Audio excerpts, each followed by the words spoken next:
Now that I'm through the program and I continue to practice the things that I have learned from her, life is very different now. I no longer have that constant state of feeling like a migraine's coming.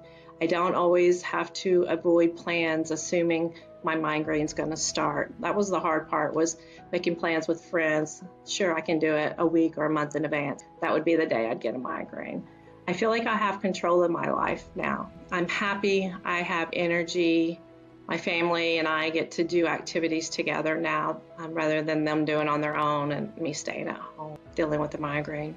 My husband notices that I have energy. I participate in, working out in the yard, taking walks, doing things that we enjoy doing. I feel like life is so much better. I'm not living it alone in my room. I feel like I'm healthier and happier. Hi, I'm Dee Ann Blackwell. I am from Nashville, Tennessee.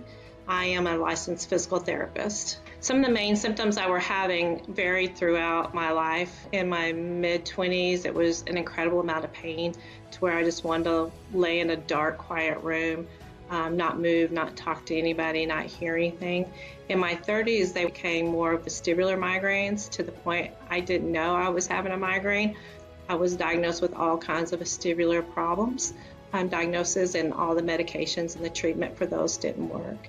In my mid-50s, my symptoms were extreme fatigue to the point where when I was driving home from work, I was doing everything I could do to stay awake. I had nausea. My pain was mild to moderate, but the main thing was I just didn't want to do anything. I just didn't have energy anymore.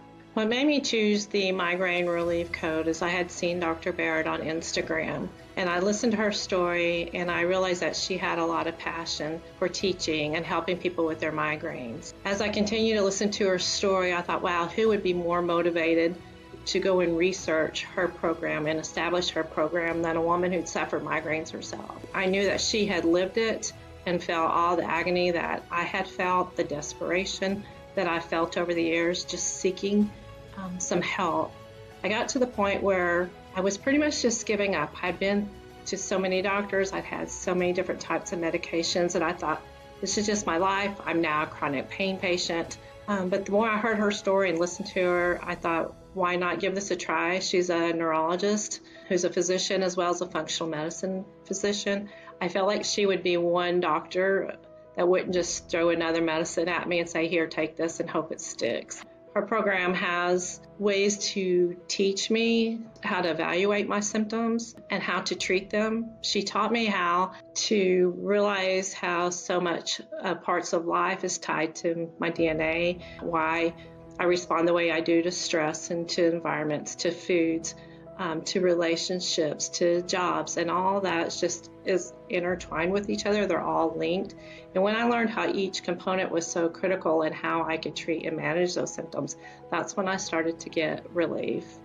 I was really very excited. I was scared because it was going to take a lot of commitment from both myself and my family. There were some financial concerns as well. What surprised me the most was how much information she had to share. There were 12 weeks of every week having a different assignment to where she would present, here's a possible cause for migraine, this is how to evaluate it, this is how to treat it. I took each bit of information that she had given me and tried to make those changes in my life. And then there was one day I was on the call, it was a Zoom call, and I'd see people's faces, and I saw their faces, and I thought, oh my gosh, that used to be me. It was one of the few times I spoke up and I said, you guys, I know where you are. I've been there. I felt it. I lived it. I was fearful. I'd hear other people who'd been in the program longer talk positive, and I thought, I'm not sure that will ever be me. And after that call, I hung up and I thought, wow, I've made it.